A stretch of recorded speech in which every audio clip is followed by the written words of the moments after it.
Hello everyone, আসসালামু আলাইকুম। Welcome back to my BD food lifestyle YouTube channel. সবাই কেমন আছো? আশা করি সবাই আল্লাহর অশেষ রহমতে যে যেখানে আছো সবাই অনেক ভালো আছো। আমি আলহামদুলিল্লাহ আল্লাহর রহমতে মোটামুটি ভালো আছি। আজকে তোমাদের মাঝে দুইটি রান্নার রেসিপি শেয়ার করব। একটা হচ্ছে লেবু দিয়ে চিকন কষা আর একটা আয়ের মাছ দিয়ে তরল। দুইটা রেসিপি দেখতে থাকো শেষ পর্যন্ত। আজকে খুবই সহজে অল্প উপকরণে ঘরোয়াভাবে দুইটা রেসিপি শেয়ার করলাম, বন্ধুরা দেখতে থাকো। তাই এখানে আয়ের মাছ কেটে পরিষ্কার করে নিয়েছি আর চিকেনগুলোও পরিষ্কার করে নিয়েছি। তাই এর ফাঁকে আদা রসুন পেঁয়াজ একসাথে কেটে ব্লেন্ডার করে নিয়েছি।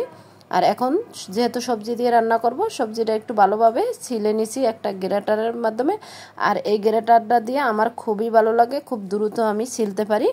যে কোনো সবজি আমার বেশি উপরে 10 মিনিটের বেশি লাগে না, বা 5 মিনিটের মধ্যে আমি সবজিগুলো ছিলতে পারি এবং কাটতে পারি মাশাআল্লাহ। তা আমি এক এক করে 5 মিনিটের মধ্যেই সবজিগুলো আমি পরিষ্কার করে নিছি। এখন একটা ছুরির সাহায্যেই আমি সবজিগুলো কেটে নিছি। আমার সবজি দিয়ে ছুরি দিয়ে সবজি কাটতে খুবই ভালো লাগে, তাই আমার ছুরি দিয়েই সবসময় সবজিটা কেটে থাকি। তাই তোমাদের সাথেও একটু শেয়ার করলাম, দেখতেই থাকো বন্ধুরা। এইভাবে তোমরাও চাইলে দাঁড়িয়ে কাজ করতে পারো। যারা কোমরে ব্যথা থাকে, কেউ বসতে পারো না, বটি দিয়ে কাজ করতে পারো না, তারা ছুরিতে এভাবে দাঁড়িয়ে সব সবজি, যে কোনো মাছ সব কিছু কেটে নিতে পারবে। তাই আমি এক এক করে সবগুলো সবজি পরিষ্কার করে কেটে একটা বলেতে নিয়েছি। আর এক পানি দিয়ে একটু ভালোভাবে পরিষ্কার করে নিয়েছি। নিয়ে উপরে মাছটা দিয়ে সাজিয়ে দিলাম। আজকে এটা রান্না করবে তার জন্য। এখন চুলাতে একটি কড়াই বসিয়ে দিয়ে দিলাম সাদা তেল পরিমাণ মতো, দিয়ে দিলাম 2টা পেঁয়াজ কুচি। পেঁয়াজটা একটু লাল লাল করে ভাজি করে নিব। এইভাবে পেঁয়াজটা লাল লাল করে ভাজি করে নিলে সবজিটা খেতে খুবই ভালো লাগে। তাই দিয়ে দিলাম পেঁয়াজ আদা রসুন ব্লেন্ডার করা, তার থেকে 2 চামচ দিয়ে দিছি।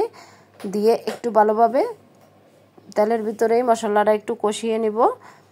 এখন দিয়ে দিব পরিমাণ মতো হলুদের গুঁড়া, দিব কাশ্মীরি লঙ্কার গুঁড়া, দিয়ে দিব জিরার গুঁড়া এবং ধনিয়ার গুঁড়া, দিয়ে একটু ভালোভাবে নেড়ে ছেড়ে নিব। আর এখানে আমি আরেকটা মশলা ইউজ করছি, এটা হচ্ছে আমার স্পেশালি হাতে বানানো একটা জাদুকরি চাট মশলাটা দিয়ে তারপরে আমি একটু গরম পানি দিয়ে একটু ভালোভাবে কষিয়ে নিছি। এই মশলাটা আপনারা চাইলেও বাসায় বানাতে পারবেন।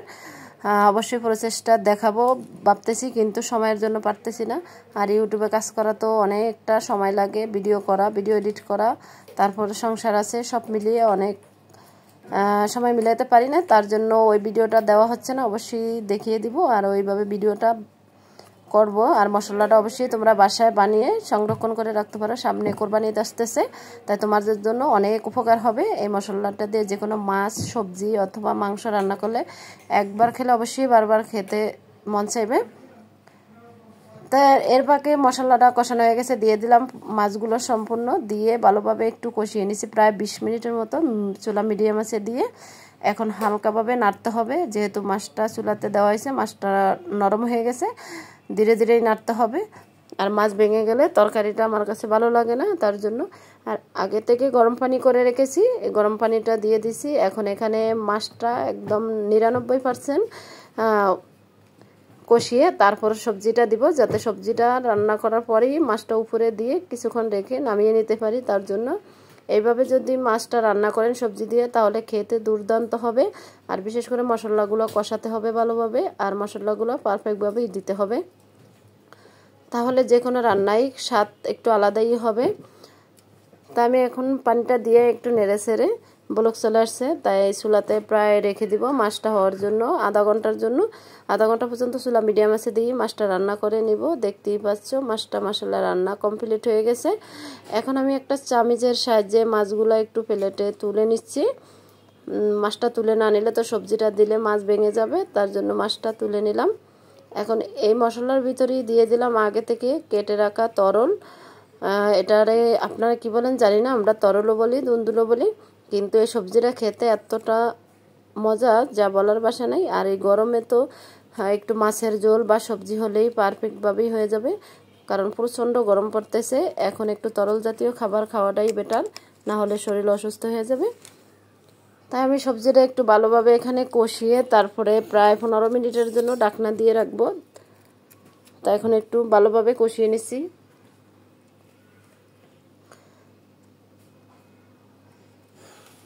এখন বারবার নেড়ে ছেড়ে একটু কষিয়ে নিচ্ছি, আর কষানোর পরেই ঢাকনাটা দিয়ে দিব। আর এই সবজিটা রান্না করতে কোনো পানি লাগবে না, আরও বরঞ্চ অনেক পানি বের হবে, এই পানিটা টানানোই মুশকিল হয়ে দাঁড়ায়। তা ঢাকনা দিয়ে প্রায় 15 মিনিট রেখে দিছি। দেখতেই পাচ্ছ মাশাআল্লাহ কতগুলো পানি বের হয়েছে, আর এই পানিটাই টানানো মুশকিল হয়ে যায়। তাই সবজিটাও পারফেক্টভাবে সিদ্ধ হয়ে গেছে এখানে। এখন দিয়ে দিব, আগে থেকে মাছটা কষিয়ে রেখেছি, মাছটা দিয়ে দিব। মাছটা দিয়ে এখন একটু ধীরে ধীরে মাছটা বসিয়ে দিব নেড়ে ছেড়ে। আর মাছটা যেহেতু আগে থেকে রান্না করা, বেশি নাড়াচাড়া করা যাবে না, তাহলে ভেঙে যাবে। আর যারা একেবারে নতুন রান্না করতে জানো না, আমার প্রচেষ্টা একটু খেয়াল করবে। খুব সহজেই অল্প উপকরণেই রান্না করেছি, এইভাবে রান্না করতে পারো। ব্যাচেলার ভাইয়েরা আছো, বাইরে আছো যারা, তারাই অবশ্যই এই রান্নাগুলো একটু ফলো করবেন, তাহলেই খুব সহজেই এইভাবে রান্না করে নিতে পারবেন। আর খুবই মজার একটা সবজি দিয়ে মাছ, আমার তো খুবই ভালো লাগে। আর তোমরাও চাইলে এইভাবে যে কোনো মাছ দিয়ে এই সবজিটা খেতে পারো। সবজিটা ভীষণ ভালো আর শরীরের জন্য অনেক উপকার। তা আমি আবার একটু ধীরে ধীরে একটু করে নেড়ে দিছি, বেশি নাড়া যাবে না, যেহেতু মাছটা আগে থেকে রান্না করা, তার জন্য দেখো বন্ধুরা অনেকগুলো পানি এখনও রয়ে গেছে। তাই মাছটার ঝোলটা মোটামুটি টানিয়ে নিব। মাছগুলো আমি এপাশ ওপাশ করে উল্টিয়ে দিচ্ছি, আর সবজিগুলো তো একদম পারফেক্টভাবেই সিদ্ধ হয়ে গেছে। বন্ধুরা আমার ভিডিওটি যদি ভালো লাগে অবশ্যই লাইক কমেন্ট শেয়ার করে পাশে থাকবে। আর চ্যানেলে নতুন হলে চ্যানেলটি সাবস্ক্রাইব করে বেল অন প্রেস করে রাখবে। আমি প্রতিদিন সন্ধ্যার 7টার পরে ভিডিও আপলোড করি, অবশ্যই আমার ভিডিওটি দেখে ফুল ওয়াচ করে কমেন্টের মাধ্যমে মূল্যবান মতামত জানাবে। এখন দিয়ে দিলাম পরিমাণ মতো ধনিয়া পাতা কুচি, দিয়ে কিছুক্ষণ চুলায় রেখে এখন নামিয়ে পরিবেশন করে নিচ্ছি। মাশাআল্লাহ দেখতেই পাচ্ছ কতটা লোভনীয় হয়ে গেছে আইড় মাছ দিয়ে তরল রান্না। এইভাবে তোমরা চাইলে বাসায় যে কোনো মাছ দিয়ে এই সবজিটা রান্না করতে পারো। এই সবজিটা অবশ্যই গরমের দিনে খাওয়া খুবই দরকার, শরীরের জন্য অনেক ভালো, যেহেতু সবজিটা পানি জাতীয়, তার জন্য এখন প্রচণ্ড গরম। তাই অবশ্যই এইভাবে মাছ সবজি খাওয়ার ট্রাই করবেন, আর খাবারে একটু খেয়াল রাখবেন। যাই হোক, পুরান মাছের রান্না শেষ, এখন চিকেন কষার রেসিপিতে চলে গেলাম। তাই চিকেনটা কষা করার জন্য আমি আগে থেকে চিকেন অর্ধেক কেটে পরিষ্কার করে রেখেছি। এখন একটা প্লেটের মধ্যে সবগুলো চিকেন নিয়েছি। এখন দিয়ে দিব আদা বাটা, রসুন বাটা আর পেঁয়াজ বাটা দিয়ে দিলাম। আমার সিক্রেট মশলাটা দিয়ে দিছি, স্বাদ মতো লবণ দিয়ে দিছি, কাশ্মীরি লঙ্কার গুঁড়ো, হলুদের গুঁড়ো পরিমাণ মতো, ধনে গুঁড়া এবং জিরার গুঁড়া, আর দিয়ে দিছি রাঁধুনি মাংসের মশলা, আর দিয়ে দিব অর্ধেক লেবুর রস। লেবুর রসটা দিয়ে ভালোভাবে মাখিয়ে নিব। এটা মেখে প্রায় আধা ঘন্টার জন্য রেস্টে রেখে দিবেন, অবশ্যই ফ্রিজে রেখে দিবেন। তাহলে এইভাবে চিকেনটা রান্না করলে খেতে এতটা মজা হয় যা বলার ভাষা নাই। আর চিকেন তো অনেকেরই পছন্দ না, যেহেতু ব্রয়লার মুরগি বেশিরভাগ মানুষই পছন্দ করে না। আশা করি, আমার বিশ্বাস, এইভাবে রান্না করলে এই প্রসেসটা যদি খেয়াল করেন, যে কোনো দিন ব্রয়লার মুরগি খায় না সেও অবশ্যই আঙুল চেটে খাবে। এতটাই লোভনীয় আর এতটাই মজা। এখানে কোনো পানি ব্যবহার করা হবে না। দিয়ে দিলাম কড়াইতে পেঁয়াজ কুচি, দিয়ে মাংসটা আগে থেকে রেস্টে রেখে দিছি, মাংসটা দিয়ে আর পরিমাণ মতো তেল দিয়ে দিছি। আর তেলের পরিমাণটা একটু কম খাওয়াটাই বেটার, তাই এখানে কমই দিয়েছি। তাই এভাবে মাংসটা প্রায় রেখে দিছি ঢাকনা দিয়ে অনেকক্ষণ। ঢাকনা তুলে এখন দেখতে পাচ্ছ একদম মাশাআল্লাহ পারফেক্টভাবে আমার মাংসটা কষানো হয়ে গেছে। আর এটা যেহেতু পানি দিনে, আর চুলা একদম মিডিয়াম লোতে রেখে প্রায় 20 মিনিটের মতো রেখে দিছি ঢাকনা দিয়ে। তা ঢাকনা তুলে দেখতেছি মাশাআল্লাহ কালারটাও সুন্দর হয়েছে এবং চিকেনটা কষানো পারফেক্টভাবে হয়ে গেছে।